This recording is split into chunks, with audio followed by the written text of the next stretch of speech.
Bu günlərin dünən verdiyimiz tapşırıq var, tanış olmuşdunuz. Onun maya dəyərini çıxartmağa çalışacağıq. Yəni, hər hansı bir aldığımız malların müəssisəmizdə sizin öncəki işlədiyiniz çalışmalarınız vardı. Uçot qiyməti hesablamağa çalışırdınız. Bax, həqiqətən də uçot qiymətinin real hesablamasını praktiki şəkildə müqayisə edəcəyik. Mən keçən səfər sizlərə diqqətinizi çəkdirsə, eyni çeşid mallar üzərindən əməliyyat vermişdim. Yəni, bir mal növündən gedirdi söhbət. Dəyəri böyük ola bilərdi, amma bir mal idi. İndi isə malların çeşidləri fərqlidir, qiymətləri, miqdarları fərqlidir. Onun üzərindən verəcəm. Çünki ticarət bazarında da, istehsalatda da, xaricdən ixal etdiyimiz zamanda, yəni bir konteyner içərisində, bir yük göndərmə içərisində çox fərqli çeşid məhsullar ola bilir. Misal üçün, deyək ki, sizin hər hansı biriniz Stuttgartın əməkdaşı olsanız, onun bir konteyner məhsulu gəldəndə içərisində 20 min adda məhsul olur.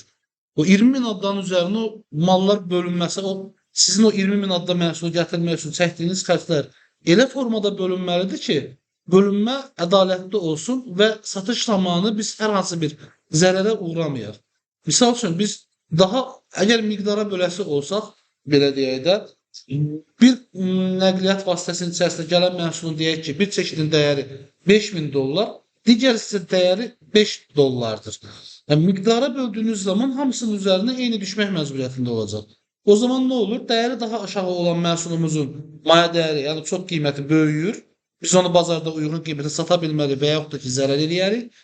Daha baha olması gərəkən olan malsa, daha bahalı malınsa qiyməti üzərinə gələcək xərcləri daha az olur. Bu günlərin mən biraz öncə sizin üçün çalışmamızı açaq. Çalışmamız buydu. Xərc məlumatları verilmişdi, alınan məhsullar verilmişdi. Məhsulların bir-bir vahidi ilə bağlı xərclərin bölünməsi üçün o verilmişdi və nəhayətində alınmış malları 30% ticarət əlavəsi ilə bir qisminin satılmasına razılıq verilmişdi. Bu çalışmanın maya dəyərini, yəni malın maya dəyərini, MMD-sini hesablamaq üçün belə bir mini cədvəl düzəltdim, amma cədvəli necə formalaşdırdım? Mən hətta hansı xərcin hansı malın üzərinə nə qədər düşdüyünü belə müəyyən etmək istəyirəm. Bu qədər detala enməyimin səbəbi nədir? Siz bir şirkətdə çalışdığınız zaman və oranın maliyyətçisi olduğunuz zaman sizə yaranan xərclərinizi optimallaşdırmağı da öyrənməlisiniz. Deyək ki, mütəmadi olaraq xərclər gəlir, qrup olaraq bölürsünüz, dəyərləndirirsiniz və detal olaraq görmürsünüz ki, hansı xərc nə qədər təsir göstərir malın maya dəyərinin. Siz onu gördüyünüz zaman o xərci optimallaşdırmaq üçün yeni həmlələr, yeni qərarlar verə bilərsiniz. Yəni, mühasibatlığın ana prinsipinə riayət etmiş olacaqsınız ki, dataları qeyd edəcəksiniz, onun nəticələrini müqayisə edəcəksiniz və gələcək dövrdə daha da doğru qərar verib, daha çox gəlir əldə etmək üçün, yeni qərarlar vermək üçün istifadə edəcəksiniz. Bizim məhsul çeşidlərimiz buradadır. Yəni, aldığımız məsələmizdə və xərc növlərimiz və xərclərimizin dəyəri də bu hissədə yerləşibdir. Xərclərimizin ümumi cəmi 1300 manatdır, sonda yerləşib. Bu, Azərbaycanda daxili bazardan aldığımız mallar üçün keçərli sayaq, belə deyək ki, yəni bu mal gəlib, bu xərclər harada formalaşıb? Bu malları biz alıb, tədarükçüdən alıb, ambarımıza gətirənə qədər, ambarımızda satışa verəcəyimiz vəziyyətə salana qədər çəkdiyimiz bütün xərclərin cəmidir 1300 manat.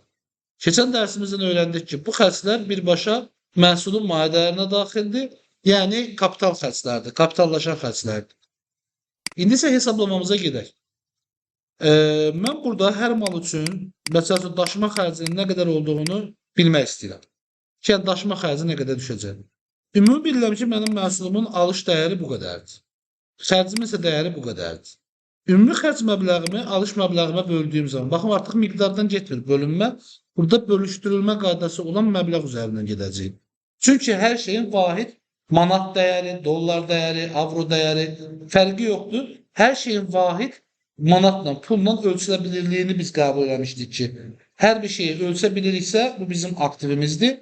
Bu ölçə bildiyimiz aktivlərimizin də manatla müəyyən bir dəyəri var. Misal üçün, ofis kreslosunun 9000 manat ümumi dəyəri var, amma vahidinə düşən dəyəri 90 manatdır. Mənsə 1 manata düşən xərci müəyyənləşdirmək istəyirəm ki, 1300 manatın 1 manata düşən xərci nə qədərdir? Və yaxud da daşıma xərcim mənim 600 manatdırsa, 600 manatımın mənim 1 manata düşən xərci nə qədərdir? Mən ümumi cəmi xərclərimi müəyyən etmək istəyirəmsə ki, 1300 manatdan bu məhsulun üzərinə nə qədər xərc düşüb? Cəmi xərclərində bərabəri verdim Excel hesablamam üçün öncədən. Cəmi xərclərimi bölürəm ümumi fakturamın alış qiymətinə, yəni tədarükçü ilə razılaşdığım qiymətin cəminə, bütün manatlara və bir rəqəm əldə edirəm. Bu əldə etdiyim rəqəm mənim indeksim olur, yəni vahid birə düşən indeksim olur. Ki, 1 manatlıq mənim xərcim nə qədərdir? Mən həmin əldə etdiyim rəqəmi vururam təzədən. Əgər ofis kreslosunun cəminə düşən xərcini bilmək istəyirəmsə, cəmi məbləğinə vurmam lazımdır. Vururam cəmi məbləğinə və artıq 119 manat 63 qəpik bilirəm ki, 1300 manata 119.63-ü bu məbləğin üzərinə düşür. İkinci xərci də əllə hesablayaq. Yenə təkrar əməliyyat gedirəm. Bəli, 1300-ü böləcəyik 97.800-ə və həmin rəqəmi vuracağıq. Bəli. Bu formada bu davam edir. Bəli. Fərq etmədi. Nəticəni o əməliyyata hələ getməmişik. Onlar hər birinin üzərinə düşənlərin sən sonra cəmləmisən. İndi onu deyəcəyim. Mən hələ deyək ki, müəssisə üçün şeyin ehtiyacı yoxdur. Misal üçün də detalına ehtiyacı yoxdur. Ancaq cəmi bilmək istəyir. Misal üçün bu bölüm yoxdur deyək ki, buranı bağlayaq. Deyək ki, bu bölümü yoxdur. Bu formada görmək istəyirsə biz edirik. İndi gələk əsas məsələyə. Mən bunları siyahım çoxdur. 200 çeşid, 500 çeşid məhsulum var. Və mən bunları bir-bir edə bilmərəm ki, mənim iş vaxtımı ödəniş edib sahibkar alır. Onun üçün mən bunları daha da optimallaşdırmaq üçün rəqəmləri bəli sabitləyəcəm. Birinci məndə dili dəyişməm lazımdır.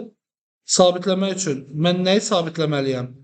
Nəyləri ki bölürəm hər zaman onları sabitləməliyəm. Böləcəyim dəyəri sabitləyirəm. Hansı dəyərə bölürəm onu da sabitləyirəm. Ancaq vuracağım rəqəmi sabitləmir. Və bəli, dəyişir. Bütün əməliyyatıma təsir elətdirirəm.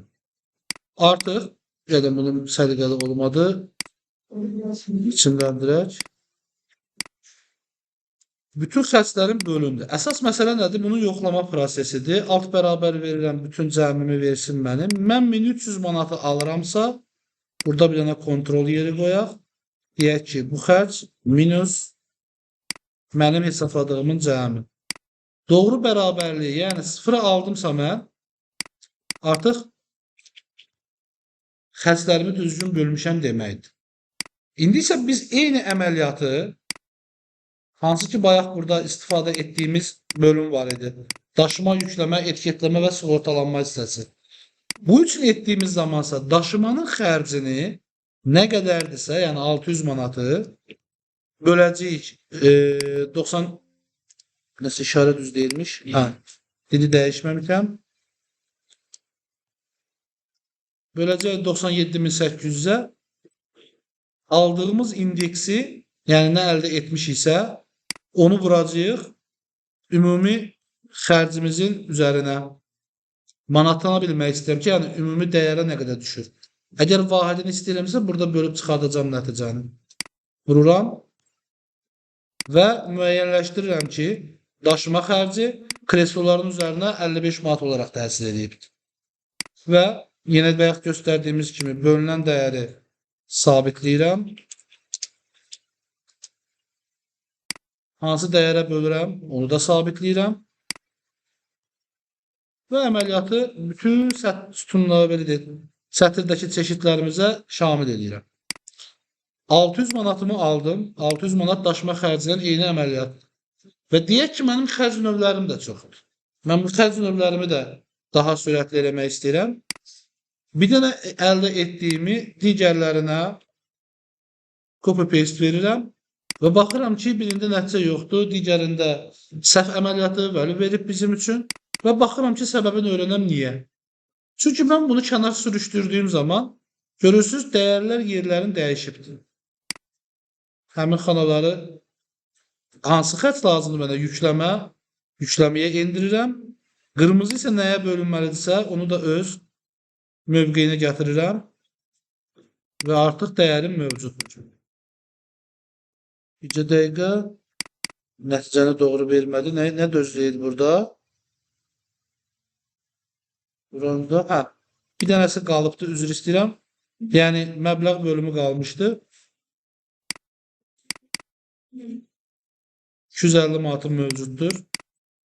Bax, görürsünüz, yenə məbləğin üzərinə Ops kreslosunu etiketləməni böləcəmsə, etiketləmənin üzərinə, nəyə böləcəmsə, onu da həmin dəyərin üzərinə gətirirəm və 2 dəfə yan küncdə verdiyim zaman 150 manatdırmı? Bəli. Sığorta məbləğimə baxıram artıq. 300 manat olub. Nəyə böləcəkdim? Bir dəqiqə. 97.800-ə böləcəkdim. Vuracağım rəqəm nədir? 9000-dir. Eyni rəqəmi endirəcəm. Salam. Biz bayaqları ümumi şəkildə böldüyümüz zaman 119 manat 63 qəpik əldə etmişdik. İndi yoxlamaq üçün həmin dəyərlərə bir də baxaq. Baxın, sonda nəticə görsənir 119 manat 63 qəpik. Yəni, hər zaman eyni nəticəni əldə edə bilirik. Biz artıq indi buradan optimallaşdırmamıza baxaq. Görək ümumiyyətən bizim ümumi xərclərimizdə, gəlin buranı bağlayayım bir dəqiqə mən. Data buradan qruplaşdır olmalıydı. Bəli. Tamam. Deyək ki, buradan yoxlamaq istəyirəm mən. Cəmi xərclərimi də bol şəklində eləyim ki, bilinsin. Hansı məhsuluma nə qədər xərc düşməsi var, xərc bölünməsi var? İlk diqqətimi çəkən şey 276 manata olan LED monitordur. LED monitorun üzərində cəmi xərcim daha çox düşüb. Səbəbi nədir? Həmin məhsulun dəyərinin ümumi məhsulumun içərisində Günay xanımın da hesabladığı kimi o öncədən nisbətini tapıb sonra tətbiq eləmişdi xərclərin üzərinə. Yəni olmasıdır. Yəni ona bir çarə tapmalıyam. Mən bunu deməliyəm çəki ilə, yox kubla və yaxud da başqa bir şeylə daşımalıyam. Yox, mən hər bir xərcimi bilmək istəyirəmsə, onlara da ayrıcalıqda baxmalıyam ki, ümumi xərcimin içərisində nə qədər də çoxluq hissə daşınma hissəsidir. Daşınma hissəsində isə məhsullarımın hansı məhsul çeşidlərini vursam daha yaxşı olar?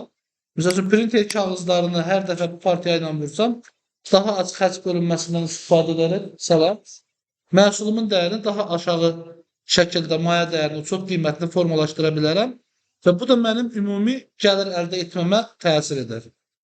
Cəmi maya dəyərimizi hesablamaq istəyirəm indi artıq ki, bu məhsulların cəmi uçot qiyməti necə olacaq? Bərabər deyəcəm.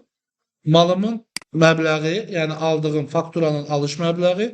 Gəlin bir dənə buranı başqa şərtlə işarələyək ki, bilək ki, burada həmin əməliyyatlar var.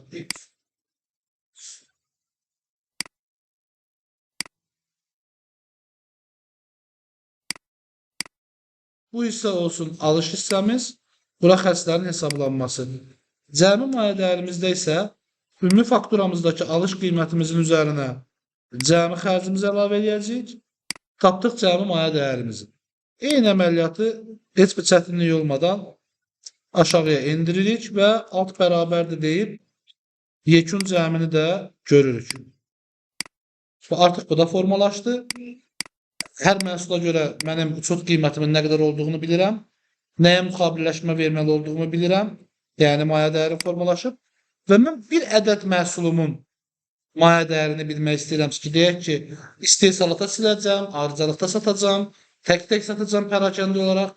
Hər vahidinə düşən maya dəyərini müəyyənləşdirmək istəyirəmsə, cəmi maya dəyərim nə qədərdirsə, onu cəmi miqdarıma, yenə dili dəyişmək qalıbdır, yaddan çıxıb. Cəmi miqdarımı böləcəm. Bəli. Vahidin qiyməti yerlərinə heç vaxt cəm vermək doğru deyil. Çünki onun ortalaması çıxarılacaq. ortalamasını çıxarda bilərsiniz. Və bu da mövcuddur. Artıq biz live'dan bura frez verim ki qarışmasın. Biz hələ məhsulumuzu sata bilməmişik ki. Biz hələ məhsulumuzu satmaq üçün hələ məhsulumuzu sata bilmək üçün uyğun qiyməti hesablamamız lazımdır. Biz birinci bilməliyik ki, məhsul bizə neçəyə başa gəlir. Ondan sonra hələ biz proqnozlaşdırmalıyıq ki, məhsulun üzərində nə qədər gəlir əldə etmək istəyirik. Onu təyin edək. Hansı ki, şərtimizdə mövcuddur. Şərtdə demişdi ki, 30% gəlir əldə etmək istəyir. Bu 30% təyin edəndən sonra bir satış qiymətinə baxmaq lazımdır. Və onu bazar qiyməti ilə müqayisə etmək lazımdır. Bizə başa gələn 30% qoyandakı satış qiyməti bazarda belə deyək, yüksək bir qiymətə əmələ gəlmir ki, bazar qiymətinə ayaqlaşa bilirik, yoxsa yox. Və onu yoxlamaq lazımdır. Siz bazar qiymətlərini hardan əldə edəcəksiniz? Bazar qiymətlərini sizə satış departamenti və yaxud da ki, satış və marketinq departamentindən verəcəklər ki, bu məhsulları sata biləcəyimiz maksimum qiymət budur. Siz onu bazar qiyməti qəbul edib, ona uyğun hesablamanızı aparmaq məcburiyyətindəsiniz. Və uşaqlar, məhsulumuzun mayə dəyərinin çıxarılması mərhələsi bu formada olur. Siz neçə çeşid məhsul əldə edirsiniz edin, fərqi yoxdur. Xərcinizin nə qədər böyük və mürəkkəb olmasının fərqi yoxdur. Bu formada aparılacaq. Amma burada bir xırda nüans var. Hansı xərcləri mən bu xərclər bölümünə daxil edə bilərəm? Yəni, hər xərci oraya yaza bilərəmmi? Xeyr. Əgər yaranmış xərc real varsa, siz ona ödəmə edib etməməyinizdən asılı olmayaraq, yəni xərci tanıdınız ki, var. Amma o xərcin səbəbkarı varsa, yəni bir subyekt varsa ortada, standart əməliyyatdan kənardırsa, o zaman sən o xərci kapitallaşdıra bilməzsən. Yəni, mayə dəyərlərinə əlavə edə bilməzsən. Misal üçün, keçən səfər sizə dediyim kimi, yük daşıyan nəqliyyat vasitəsinin gömrükdə gözləmə müddəti kimi. Yəni, 3 gün sənə icazə verilir, sən 5 kilo çıxardırsansa, hər günə görə $100 əgər əlavə öhdəlik yaranırsa, o $200 mayə dəyərinə sala bilməzsən. O $200 müəssisənin günahından, yəni pulu vaxtına tapıb verə bilməyib, sənədləşmədə problemlər olub edə bilməyibsə, o zaman müəssisənin sahibkarı və yaxud müəssisənin ümumiyyətlə zərərinə daxil olmalıdır. Yox, əgər gömrükdən məhsulu çıxardacaq şəxs var ya, əməkdaşımız, işçimiz, bizdən maaş alan əməkdaş, onun problemindən baş verirsə, onun əmək haqqısına təsir etdirəcəksən. Yəni, mayə dəyərinə sala bilməzsən. Misal üçün, və yaxud da deyək ki, Aşın xanım firması üçün məhsul daha tez istəyir, çox gözləyibdir orada və deyir ki, gündüz vaxtı gəlsin. Azərbaycan qanunvericiliyinə əsasən yük maşınlarının gündüz yola çıxa bilmədiyinə görə siz onun üçün xüsusi eskort tələb etməlisiniz. Yəni, ya polis maşını sizə müşahidə etməlidir, ona haqq ödəməlisiniz və yaxud da ki, qeyri-qanuni yollarla bir şəkildə birilərini ödəniş etməklə o maşını apartmalısınız.